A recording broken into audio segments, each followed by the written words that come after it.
جی آج ہمارے ساتھ ہیں مسعود احمد جوئی ایڈوکیٹ ہائی کورٹ سرگودا، ان سے آج کچھ سوالات کریں گے اور جی جوئی صاحب کو خوش آمدید کہتے ہیں جسٹس نیوز چینل میں۔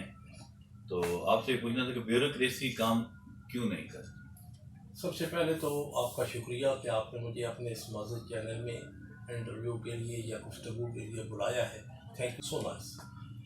اس کی کئی وجوہات ہو سکتی ہیں، جن میں سے میرے ذہن کے مطابق یہ ہے کہ 1947 سے لے کر 71 تک بھی تو یہی بیوروکریسی تھی۔ جب پیسہ ہی نہیں تھا پاکستان کے پاس، اس وقت ان لوگوں نے اتنا کام کیا اور پاکستان کو اس قدر اٹھایا۔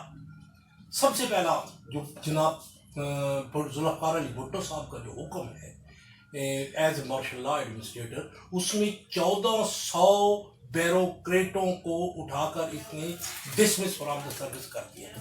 اب اس کے بعد کیا ہوا؟ آئین 1973 کے اندر آئین اور قانون میں ان بیوروکریٹس کو کوئی کوریج حاصل نہیں ہے، اس کی جگہ تھرڈ کلاس لوگوں کو فٹافٹ بھرتی کیا گیا۔ کیا یہ اپنا 18ویں ترمیم کے بعد کیا گیا؟ نہ، یہ پہلے 73 کے آئین 73 کے آئین میں، اور اس میں امینڈمنٹ کے بعد یہ ساری تبدیلیاں آئی ہیں؟ نہ، یہ اس وقت بھٹو مطلب صاحب جیسے ہی بنا یہ 1973 کا آئین، جو ہی بھٹو صاحب مارشل لا ایڈمنسٹریٹر بنے تو یک قلم انہوں نے 1400 افراد کو بیوروکریٹس کو اٹھا کر سمندر میں پھینک دیا۔ اب ان کی جگہ جن لوگوں کو بھرتی کیا گیا وہ معیار کے لوگ نہیں تھے۔ اب اس کے بعد آگئے جناب محترمہ بے نظیر بھٹو آگئی، انہوں نے تھوڑا سا حصہ ڈالا ان کو بیوروکریٹوں کو ذبح کرنے میں۔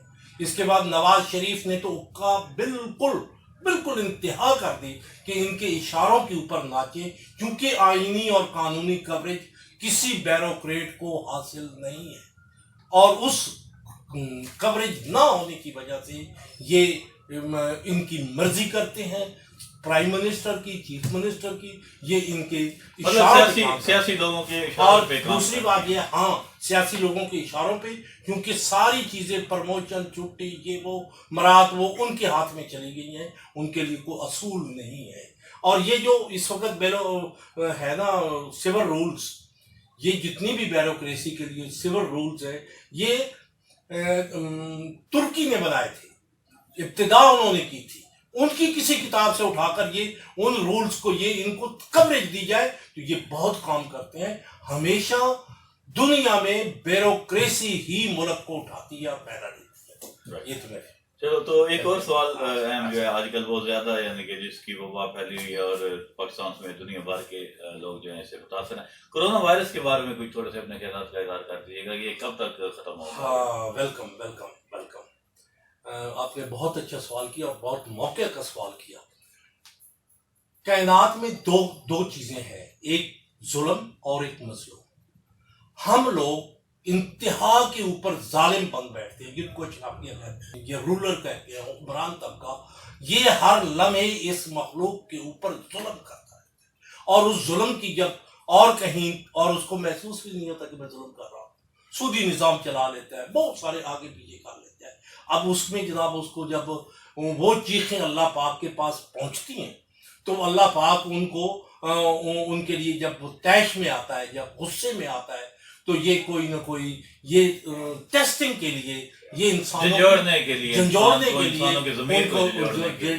ان کو بھیج دیتا ہے، اور جس کا کوئی جب تک ہم اللہ پاک کے آگے توجہ نہیں دیں گے کہ جناب ہمیں معاف کر دے میرے اللہ، تو ہی سب کچھ کر سکتا ہے، اس وقت تک یہ کام سیدھا نہیں ہو سکتا، کرونا وائرس پھیلتا ہی رہے گا۔ لیکن آپ کیا سمجھتے ہیں کہ کب تک مطلب یہ بالکل نہیں ختم ہوگا، کیونکہ ہم اللہ کی طرف نہیں جا رہے۔ ایک سیکنڈ، اب اس میں ہمارے دیکھیں، اپنے پڑوسی میں دیکھیں، انڈیا مقبوضہ کشمیر میں کتنی قتل و غارت کر رہا ہے، کسی کو احساس ہے دنیا میں؟ حتیٰ کہ ہماری حکومت کو بھی احساس نہیں ہے۔ اب آگے اس کے چلیں، بالکل ہم خاموش تماشائی بنے ہوئے ہیں۔ اسی طرح آپ دیکھ لیں، شام میں دیکھ لیں، مصر میں دیکھ لیں، عراق میں دیکھ لیں، فلسطین میں دیکھ لیں، معاشی طور پر کتنا قتل و غارت کی جا رہی ہے ان غریب عوام کی، غریب ممالک کی۔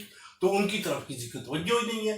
ہم پڑوسی ہو کر نہ ہم نے جہاد شروع کیا، نہ ہم نے پراکسی کھولی، اور جناب معیشت کو مضبوط کرنے کے پیچھے لگے ہوئے ہیں. نہ ہمارے وزیر اعظم صاحب کو فرصت ہے، نہ ہی ہمارے وزیر خارجہ صاحب کو فرصت ہے. یہ سارے بس ایک دوسرے کی طرف نہیں مطلب یہ ٹو دی پوائنٹ بتا دیں کہ کورونا وائرس جو ہے یہ کیا ویکسین جو ہے یہ بتا رہے ہیں کہ دنیا بھر کے لیبارٹریز وغیرہ میں جیسے کہ کام ہو رہا ہے، وہ کہہ رہے ہیں دسمبر سے پہلے جو ہے یہ ویکسین نہیں آئے گی. لیکن کیا خیال ہے کہ یہ دسمبر کے بعد اگر ویکسین آ بھی گئی تو کیا یہ ہر سال ڈینگی وائرس کی طرح کہیں ہر سال تو حملہ آور نہ ہو جائے گا؟ ایک بات نوٹ کر لیں، ویکسین کسی چیز کا علاج نہیں ہے. نوٹ ساری دنیا سن لے، یہ کسی چیز کا علاج نہیں ہے ویکسین. لیکن یہ اب اس کے پیچھے دنیا چل پڑی ہے، ان کی سائنس کو دیکھ لیتے ہیں اور میں اللہ کی طاقت کو بھی دیکھ لیتے ہیں. اسی لیے تو اللہ پاک نے دیکھیں ہمارے ظلموں کی وجہ سے اللہ پاک نے ہمیں مسجدوں سے نکال دیا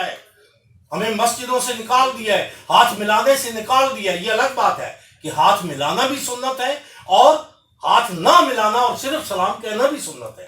لیکن اللہ پاک نے کس آسان طریقے سے ہمیں کہا get out from the boss.